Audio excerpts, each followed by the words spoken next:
श्रीमद् भागवतम अध्याय प्रथम स्कंद अध्याय 16।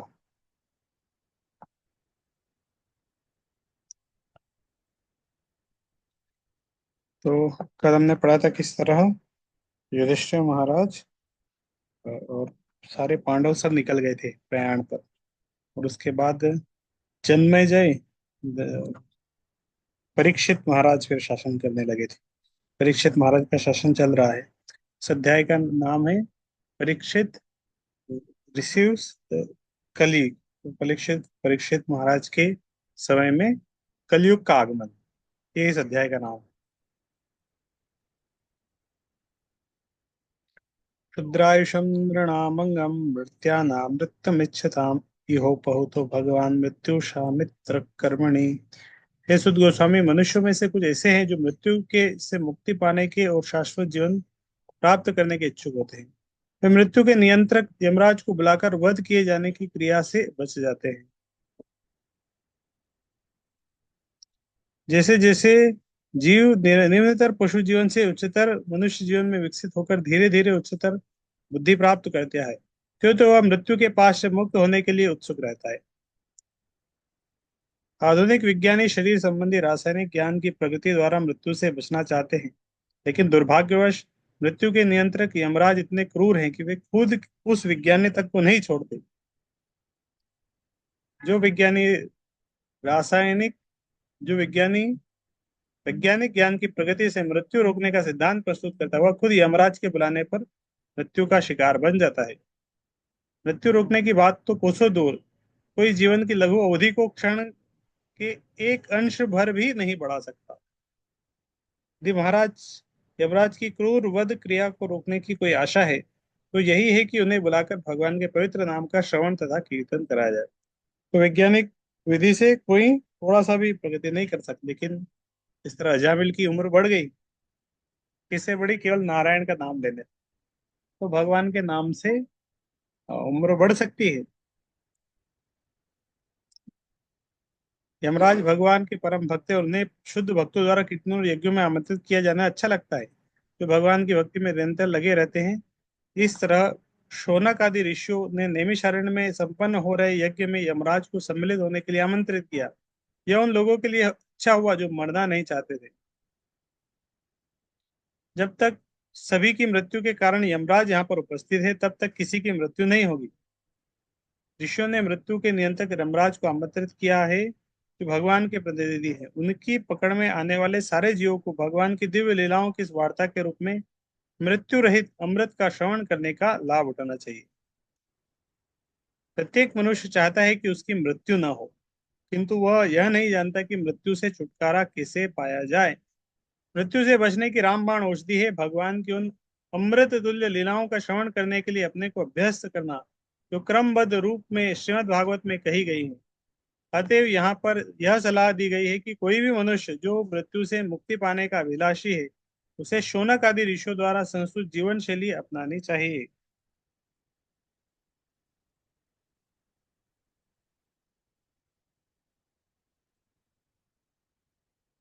अल्प बुद्धि तथा कम आयु वाले आलसी मनुष्य रात को सोने में तथा दिन को व्यर्थ कार्यों में बिता देते हैं।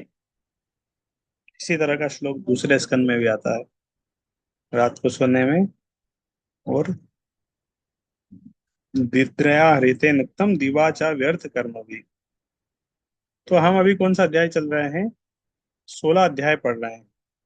16 अध्याय का नाम है परीक्षित के समय में कलयुग का आगमन। तो पहले 4 श्लोक जो कल हमने पढ़े थे, उसमें परीक्षित कैसे एक आदर्श राजा है, आदर्श राजा हुए थे होते हुए, और वो अपने राज्य में घूमने जाते हैं। उस समय उनको कल्कि से मिलना होता है। कली जो आया हुआ है राजा की ड्रेस में, एक गाय और बैल के ऊपर वो कर रहा है। तो 5 से 9 अभी जो प्रश्न है, शौनक ऋषि फिर से कुछ प्रश्न पूछते हैं।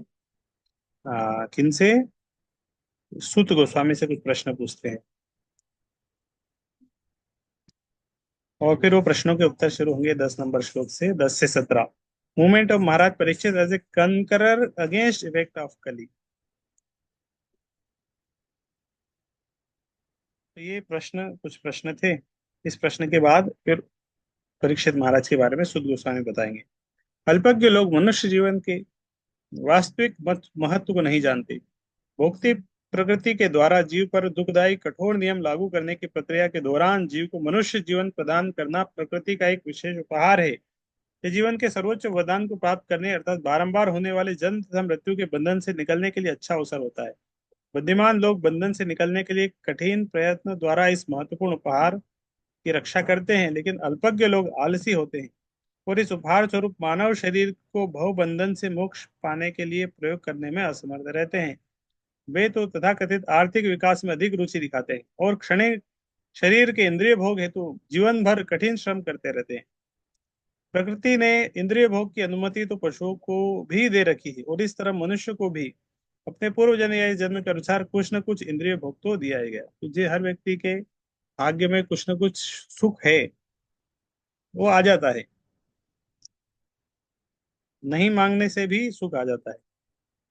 इस तरह दुख भी, नहीं चाहते हुए भी दुख भी आ जाता है। लेकिन मनुष्य को इतना अवश्य समझना चाहिए कि इंद्रिय भोग इस मनुष्य जीवन का चरम लक्ष्य नहीं है। यहाँ कहा गया है कि जिसमें मनुष्य व्यर्थ ही कार्य करता है, क्योंकि एकमात्र लक्ष्य इंद्रिय भोग रहता है। हम विशेष करके बड़े बड़े शहरों में तथा औद्योगिक नगरों में देख सकते हैं कि किस तरह मनुष्य व्यर्थ के कार्यों में लगा रहता है। मानवीय शक्ति से तरह तरह की वस्तुएं निर्मित की जाती है, किंतु वे सब इंद्रिय भोग के लिए ही होती है, भव बंधन से छूटने के लिए नहीं। दिन भर कठिन श्रम करने के बाद थका हारा मनुष्य रात में या तो सो जाता है या संभोग करता है। अल्पज्ञों के लिए भौतिकतावादी शब्द जीवन का यही कार्यक्रम होता है। अतः यहाँ पर उन्हें आलसी, अभागा तथा अल्पायु वाले कहे गए हैं। तो प्रश्न पूछे थे और सुद गोस्वामी उन प्रश्नों का उत्तर देते हैं। सुद गोस्वामी ने कहा, तो इन्होंने प्रश्न क्या पूछा था सुद परीक्षित महाराज के बारे में, ऐसा क्या हो गया था उनके बारे में, तो वो प्रश्न का उत्तर दे रहे हैं। जब महाराज परीक्षित कुरु साम्राज्य की राजधानी में रह रहे थे, तो अपनी राज्य की सीमा के भीतर कलयुग के लक्षणों को प्रवेश होते देखा। जब उन्हें इसका पता चला तो उन्होंने यह रुचिकर प्रसिद्ध नहीं हुआ, लेकिन इससे उन्हें उसके विरुद्ध लड़ने का अवसर अवश्य प्राप्त हो सका। अतः उन्होंने अपना धनुष बाण उठाया और सैनिक कार्रवाई के लिए सन्नद्ध हो गए। महाराज परीक्षित का राज्य प्रशासन इतना चुस्त था कि वे अपनी राजधानी में शांति पूर्वक रह रहे थे, लेकिन उन्हें समाचार मिल गया कि कलयुग के लक्षण उनकी राज्य सीमा में प्रवेश पा चुके हैं। यह और उन्हें यह समाचार अच्छा नहीं लगा। पता चला कि कलयुग आ गया उनके सामने। कलयुग के ये लक्षण है, इस प्रकार है: स्त्रियों के साथ अवैध संबंध, मांस भक्षण की लत, मादक द्रव्य सेवन, युद्ध क्रीड़ा में रुचि। कलयुग का अर्थ है कलह का युग, और मानव समाज में उपयुक्त चारों लक्षण सभी प्रकार के कलह के मुख्य कारण होते हैं। महाराज परीक्षित ने सुना कि उनके राज्य के कुछ लोग पहले ही उन लक्षणों के शिकार हो चुके हैं। अतः वे चाह रहे थे कि अशांति के ऐसे कारणों के विरुद्ध अविलंब कदम उठाया जाए। इसका अर्थ यह हुआ कि कम से कम महाराज परीक्षित के राज्य काल तक जन जीवन में ऐसे लक्षण व्यवहारिक रूप से अज्ञात थे, और जो ही उनका थोड़ा पता चला, त्यों ही वे उन्हें समूल नष्ट कर देना चाहते थे। यह समाचार उन्हें रुचिकर नहीं लगा, लेकिन एक दृष्टि से महाराज परीक्षित को युद्ध करने का यह अवसर मिल रहा था। यद्यपि छोटे छोटे राज्यों से लड़ने की आवश्यकता न थी, क्योंकि वे सभी शांतिपूर्वक उनके अधीन थे, लेकिन कलयुग के दुष्टों ने उन्हें अवसर प्रदान किया कि वे अपनी क्रूरता का प्रदर्शन कर सके। पक्का क्षत्रिय युद्ध का अवसर पाते ही प्रफुल्लित होता है। पक्का क्षत्रिय, जो क्षत्रिय होते हैं, जब युद्ध का अवसर मिलाते हैं खुश हो जाते हैं। इस तरह खेल के मैच का अवसर उपस्थित होने पर खिलाड़ू उत्सुक हो उठता है। यह कोई तर्क नहीं है कि कलयुग में ऐसे लक्षण पूर्व निर्धारित होते हैं। यदि ऐसा होता तो फिर ऐसे लक्षणों के विरुद्ध चढ़ाई करने की आवश्यकता थी। ऐसे तर्क आलसी तथा अभागे लोग ही देते हैं। वर्षा ऋतु में वर्षा अवश्य संभावी है, फिर भी लोग अपनी सुरक्षा के लिए सावधानी बरतते हैं। इसी प्रकार कलयुग में सामाजिक जीवन में उपयुक्त लक्षणों का प्रवेश होना अवश्य संभावी है, लेकिन यह राज्य का कर्तव्य है कि नागरिकों को कलयुग के एजेंटों के संपर्क से बचाएं। महाराज परीक्षित कली के लक्षणों में शरीक होने वाले दुष्टों को दंडित करना चाह रहे थे, और इस तरह धर्मात्मा एवं निर्देश नागरिकों को बचाना चाहते थे। राजा का धर्म है कि वह ऐसी सुरक्षा प्रदान करे, और यह ठीक ही था कि महाराज परीक्षित लड़ने के लिए तैयार हो गए। महाराज परीक्षित निकले से अपने घोड़े के ऊपर, और देखा उन्होंने कि कली उधर क्या कर रहा है, एक गाय और बैल को आहत कर रहा है। महाराज परीक्षित काले घोड़ों द्वारा खींचे जाने वाले रथ पर सवार हो गए। तो काले घोड़े वाला रथ था, परीक्षित उसके ऊपर गए थे। उनकी ध्वजा पर सिंह का चिन्ह अंकित था, शेर का चिन्ह। अर्जुन के इसमें शेर का चिन्ह था। इस प्रकार सुसज्जित होकर सारथियों, अश्वरोहियों, हाथियों तथा पैदल सैनिकों सहित घिरे हुए उन्होंने सभी दिशाएं जीतने के लिए राजधानी से प्रस्थान किया। महाराज परीक्षित अपने पितामह अर्जुन से इस बात में भिन्न थे कि उनके रथ को खींचने वाले श्वेत रंग के न होकर काले रंग के थे। उनकी ध्वजा का सिंह चिन्ह था, सिंह था, जबकि उनके पितामह की ध्वजा पर हनुमान जी अंकित थे। महाराज परीक्षित जैसा राजसी जुलूस, जिसमें सुसज्जित रथ, घोड़े, हाथी, पैदल सिपाही तथा बैंड थे, नेत्रों को अत्यंत सुहावना लगने वाला था, लेकिन साथ ही ऐसी सभ्यता का प्रतीक है जो लड़ाई के मैदान में भी सौंदर्यप्रद था। तब महाराज परीक्षित ने पृथ्वी लोक के समस्त भागों, तो पूरी पृथ्वी पर भ्रमण करने के लिए परीक्षित महाराज निकल गए, क्योंकि कलयुग आ गया उनके राज्य में। तो कलयुग की प्रगति को रोकने के लिए तब महाराज परीक्षित ने पृथ्वी लोक के समस्त भागों, भद्राश्व, केतुमाल, भारत, पुरु जंगल का उत्तरी भाग, किम पुरुष इत्यादि को जीत लिया और उसके शासकों से भेंटें वसूल की। टैक्स भी लेते थे सबसे। तो ये बहुत सारे भाग है पृथ्वी लोक के, भद्राश्व, केतुमाल, भारत। तो हम केवल भारतवर्ष अभी पार्ट को जानते हैं, बाकी पार्ट है जिसको हम जान नहीं सकते। किम पुरुष वर्ष ये भूमंडल में आता है।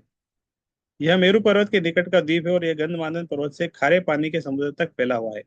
महाभारत में इस द्वीप का वर्णन है। संजय ने धृतराष्ट्र का इसको वर्णन सुनाया था। महाराज युधिष्ठिर ने भी इस द्वीप को जीता था और यह प्रांत उनकी राज्य की सीमा के भीतर आ गया था। महाराज परीक्षित को पहले ही अपने पितामह द्वारा शासित देशों को सम्राट घोषित किया गया था, लेकिन उन्हें समय अपनी श्रेष्ठता स्थापित करनी थी जब वे इसे राज्यों से भेंट लेने के लिए राजधानी से बाहर निकले थे। केतुमाल, यह पृथ्वी लोक 7 समुद्रों द्वारा 7 द्वीपों में विभक्त है और जम्बू द्वीप नामक केंद्रीय द्वीप 9 वर्षों में अर्थात 9 भागों में 8 विशाल पर्वतों द्वारा विभाजित किया गया है। सुबह हम चर्चा कर रहे थे ना किस तरह भारत है। तो जम्बू द्वीप है, इस तरह 9 द्वीप है पूरे भूमंडल में। जम्बू द्वीप है, जम्बू द्वीप में भारतवर्ष है। वो भारतवर्ष के भी 9 9 पार्ट हैं। उस भारतवर्ष में भारत खंड है, उसमें थोड़ा सा पृथ्वी आता है। जो पृथ्वी अभी है भारत खंड है बस, भारतवर्ष है। तो जम्बू द्वीप है। इनमें से भारतवर्ष भी एक है। केतुमाल को भी उपर्युक्त वर्षों में एक बताया गया। ऐसा कहा जाता है कि केतुमाल वर्ष की स्त्रियां अत्यंत सुंदर थी। इस वर्ष अर्थात भूभाग को अर्जुन ने भी जीता था। इस भूभाग का वर्णन महाभारत में उपलब्ध है। ऐसा कहा जाता है कि विश्व का यह भाग मेरु पर्वत के पश्चिम में स्थित है। इस प्रांत के निवासी 10,000 वर्षों तक जीवित रहते थे। इस भाग के मनुष्य सुनहरे रंग के होते हैं। स्त्रियां स्वर्ग की अप्सराओं के समान होती है। यहाँ के निवासी सभी प्रकार के रोगों तथा शोकों से मुक्त होते हैं। अभी शब्द आ रहा भारतवर्ष का। संसार का यह भाग जम्बूद्वीप के 9 वर्षों में से एक है। जम्बूद्वीप है, उसमें 9 वर्ष है, उसमें एक वर्ष है भारतवर्ष। भारतवर्ष का वर्णन महाभारत में दिया हुआ है। जम्बू के मध्य में इलाव्रत वर्ष है। यह इलाव्रत वर्ष के दक्षिण में हरि वर्ष है। इन वर्षों का वर्णन महाभारत में इस प्रकार दिया गया है। यह कुछ श्लोक है जहाँ पे सब वर्षों का वर्णन है। 9 वर्ष है भारतवर्ष। यहाँ पर उल्लेख इन दोनों वर्षों की स्त्रियां सुंदर होती है। इनमें से कुछ तो अप्सराओं से तुल्य होती है। उत्तर कुरु, वैदिक भूगोल के अनुसार जम्बूद्वीप का उत्तरी भाग उत्तर कुरु वर्ष कहलाता है। यह 3 ओर से नमकीन पानी के समुद्र से घिरा है। हिरण्यमय वर्ष से श्रृंगवान पर्वत के द्वारा विभाजित होता है। किम पुरुष वर्ष बताया जाता है कि यह वर्ष महान हिमालय पर्वत के उत्तर में स्थित है, जो लंबाई तथा ऊंचाई में 80,000 मील है, चौड़ाई में 16,000 मील है। विश्व के इन भागों को भी अर्जुन ने जीता था। किम पुरुष लोग दक्ष की पुत्री की संतान है। जब महाराज युधिष्ठिर ने अश्वमेध यज्ञ किया तो इन देशों के निवासी भी उस उत्सव में भाग लेने आए थे और उन्होंने सम्राट का यशोगान किया था। विश्व के इस भाग को किम पुरुष वर्ष या कभी कभी हिमवती कहा जाता है। कहा जाता है कि सुखदेव गोस्वामी इस महा हिमालय प्रांत में पैदा हुए थे और वे हिमालय देशों पर पार करके भारतवर्ष आए थे। दूसरे शब्दों में महाराज परीक्षित ने सारा विश्व जीत लिया था। उन्होंने सभी महाद्वीपों की सभी दिशाओं के समस्त सागरों से सटे हुए भाग अर्थात पूर्वी, पश्चिम, उत्तरी तथा दक्षिणी भागों को जीत लिया था। तो केवल भारत अभी जो देख रहे हैं ये छोटा सा भारत खंड है जो हम जहाँ पे भ्रमण कर रहे हैं। इसके अलावा भारत वर्ष और भी बड़ा है। फिर जम्बू द्वीप, उसके अंदर 9 वर्ष है। फिर भारत जम्बू द्वीप में भारत वर्ष है, उसमें 9 वर्ष, 9 खंड है, उसमें भारत। तो बहुत बहुत कुछ है। मेरू पर्वत है, पूरा सोने का है, सबसे ऊपर में ब्रह्मलोक है।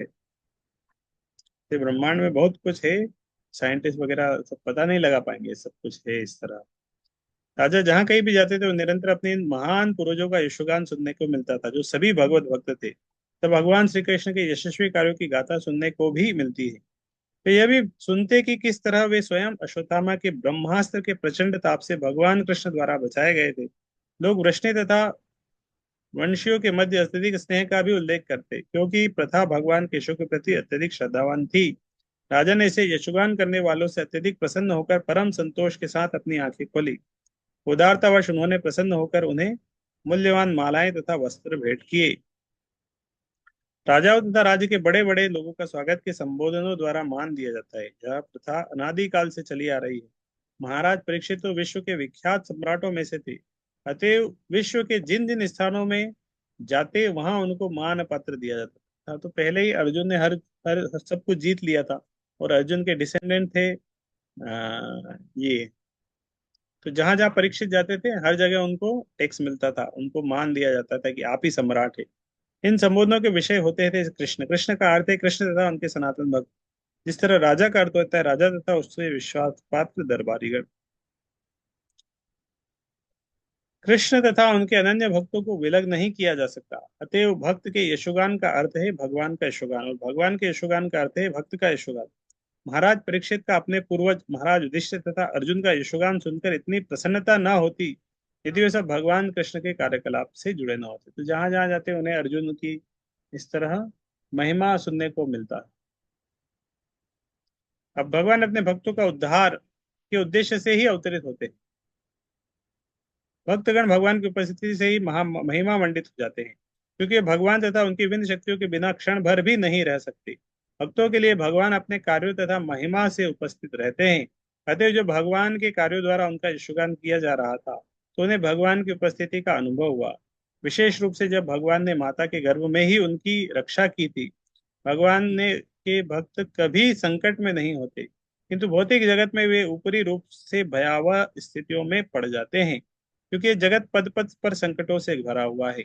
अतः जो भगवान द्वारा भक्तों की रक्षा होती है, तो भगवान का यशोगान किया जाता है। यदि पांडव जैसे भगवत भक्त कुरुक्षेत्र के युद्ध में न फंसे होते, तो भगवान कृष्ण कभी भी भगवत गीता के घोषक के रूप में महिमा मंडित न किए जाते। तो महाभारत के युद्ध से पांडवों की महिमा बढ़ी। और स्वागत उद्बोधन में भगवान के ऐसे समस्त कार्यों का उल्लेख था। अतः महाराज परीक्षित ने पूर्ण रूप से संतुष्ट होकर ऐसे मान पत्र भेंट करने वालों को पुरस्कृत। तो हर जगह उनको क्या मिलता था? मान पत्र मिलता था। आजकल भी जाते हैं सर्टिफिकेट मिलता है, कुछ भेंट मिलते हैं, गिफ्ट मिलती है। तो परीक्षित महाराज जहां जहां जाते थे उनको मान पत्र मिलता था। आज के तथा तब के स्वागत उद्बोधन करने में यही अंतर है कि प्राचीन समय में महाराज परीक्षित जैसे व्यक्ति को ही ऐसे उद्बोधन भेंट किए जाते थे। इससे उद्बोधनों, तथ्यों तथा आंकड़ों से भरे होते थे। जो इन उद्बोधनों को भेंट करता था वह प्रचुर पुरस्कार पाता था। किंतु आजकल जो स्वागत उद्बोधन भेंट किए जाते हैं उसमें वास्तविक आंकड़े नहीं रहते। वह किसी पदाधिकारी को प्रसन्न करने के लिए भेंट किया जाता है और प्रायः चापलूसी से भरा हुआ रहता है। और शायद ही ऐसा मान भेंट करने वाला कोई पुरस्कार पाता हो। आजकल तो लोग ऐसे ही ऐसे ही रिकॉर्ड बना लेते हैं, या ऐसे ही कोई भी, हर कॉलेज जिस तरह कॉलेज वाले रहते हैं ना, उनको बताना था कि हमारा कॉलेज सबसे अच्छा है। तो किसी किसी का सर्वे बना देते हैं और बोल देते हैं इनके द्वारा सर्वे किया गया और इनके सर्वे के अनुसार हमारा कॉलेज सबसे अच्छा है। ये सर्वे में हमारा कॉलेज बहुत अच्छा है। इनका कॉलेज में है ही नहीं। रैंक देखे जाएंगे तो 100 200 रैंक है, लेकिन किसी कोई सर्वे उठा लेते हैं, किसी का फर्जी लोगों से कुछ करवा लेते हैं और अपने कॉलेज को कुछ बना देते हैं। इस तरह हर जगह किसी न किसी फील्ड में।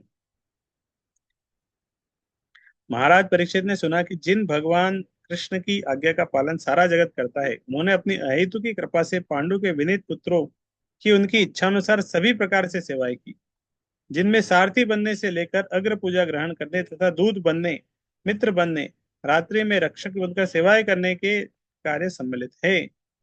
उन्होंने सेवक की भांति पांडवों की आज्ञा का पालन किया था, आयु में छोटों की भांति उन्हें प्रणाम किया। तो भगवान पांडवों के साथ रहते थे, उनको प्रणाम करते थे। युधिष्ठिर महाराज बड़े थे उम्र में, तो युधिष्ठिर महाराज को भगवान कृष्ण प्रणाम करते थे। अर्जुन और कृष्ण एक ही उम्र के थे लगभग, वो मित्र की तरह रहते थे। कृष्ण युधिष्ठिर महाराज को कृष्ण हमेशा प्रणाम करते थे, वरिष्ठ। जब महाराज परीक्षित ने यह सुना तो वे भगवान के चरण कमलों की भक्ति से अभिभूत हो उठे। भगवान कृष्ण पांडवों जैसे अनन्य भक्तों के लिए सर्वस्व है। वे उनके लिए परमेश्वर, गुरु, आराध्य, पथ प्रदर्शक, सारथी, मित्र, सेवक, दूत तथा जो कुछ भी सोचा जा सकता है वह सब कुछ थे। जिस तरह हनुमान जी भगवान राम की सेवा की, हर तरीके से सेवा की, पथ प्रदर्शक की तरह, सारथी की तरह, मित्र की तरह, सेवक की तरह, दूत की तरह, हर तरीके से हनुमान जी सहायता की। यहाँ भगवान स्वयं पांडवों की सहायता की, हर तरीके से। वह सब कुछ थे। इस प्रकार भगवान ने सभी पांडवों की भावनाओं का प्रतिदान किया। भगवान के शुद्ध भक्त के रूप में महाराज परीक्षित भगवान द्वारा अपने भक्तों की भावनाओं के दिव्य आदान प्रदान का महत्व समझते थे, और इस तरह स्वयं भगवान के आचरण से अभिभूत।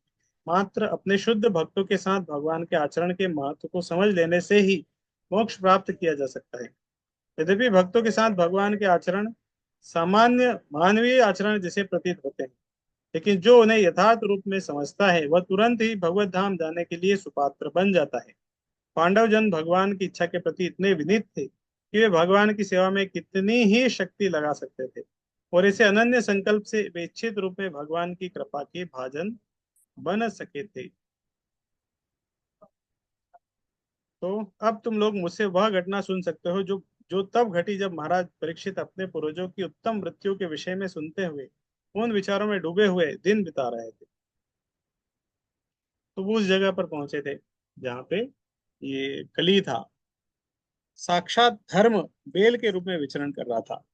उसे गाय के रूप में साक्षात पृथ्वी मिली, जैसी माता के समान शोकग्रस्त दिखाई पड़ी, जो अपना पुत्र खो चुकी थी। उसकी आंखों में आंसू थे, उसके शरीर का सौंदर्य उड़ गया था। धर्म ने पृथ्वी से इस प्रकार प्रश्न पूछा।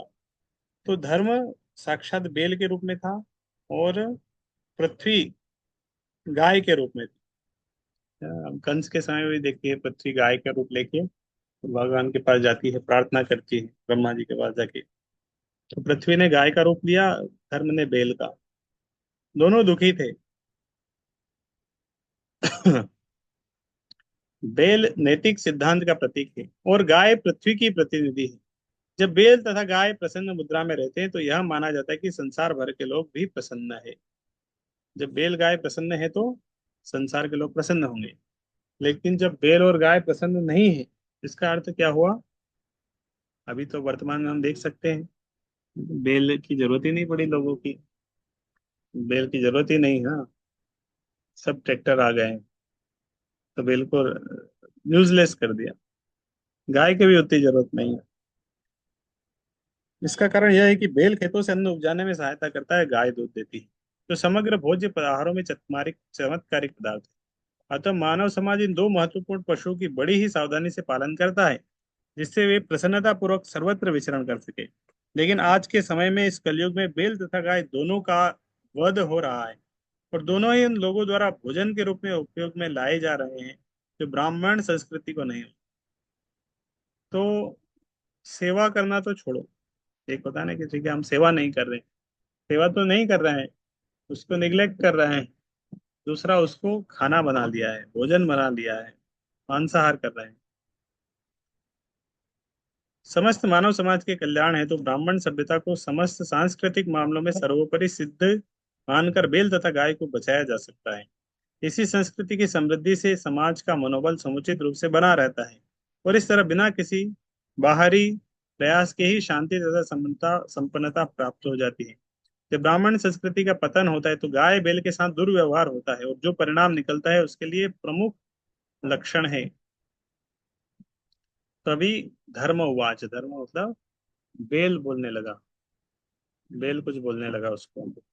धर्म ने बेल रूप में पूछा, हे महोदया, आप स्वयं स्वस्थ तथा प्रसन्न तो है? तो ये किससे बोल रहे थे?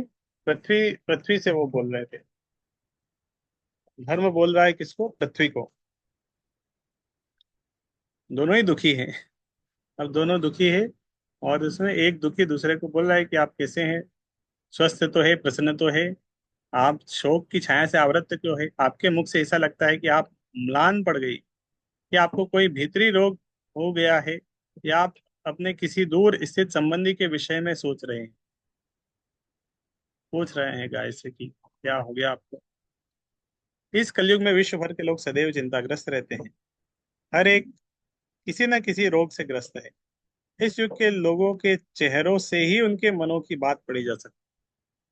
चेहरे से पता चल जाता है लोग कैसे दुखी हैं, परेशान हैं। हरे हरे कृष्णा। इस कलयुग में विश्व भर के लोग सदैव चिंताग्रस्त रहते हैं। हर एक किसी न किसी रोग से ग्रस्त है। इस युग के लोगों के चेहरों से ही उनके मनों की बात पढ़ी जा सकती है। हर व्यक्ति घर से दूर स्थित अपने संबंधी की अनुपस्थिति का अनुभव करता है। कलयुग का विशेष लक्षण यह है कि कोई भी परिवार अब एक साथ रहने का सौभाग्य प्राप्त नहीं कर पाता। जीविकोपार्जन के लिए पिता अपने पुत्र से अथवा पत्नी अपने पति से दूर रहती है। आंतरिक रोग, प्रियजनों से बिछोह तथा पूर्ववत स्थिति बनाए रखने की चिंता सभी को सताती है। ये कतिपय कारण है जिनसे इस युग के लोग सदैव दुखी रहते हैं। तो बहुत सारे समस्याएं हैं कलयुग में। पहले तो मोबाइल था नहीं तो लोग सुखी थे, मोबाइल आने से और दुखी हो गए। सोचा था खुशी होंगे लेकिन दुखी हो जाते। पहले तो यही दुखी, इसमें ही दुखी रहते कि हमारे पास अच्छा मॉडल नहीं है। फिर अच्छा मॉडल आ जाता है तो यूज नहीं कर पाते तो वो दुखी हो जाते हैं।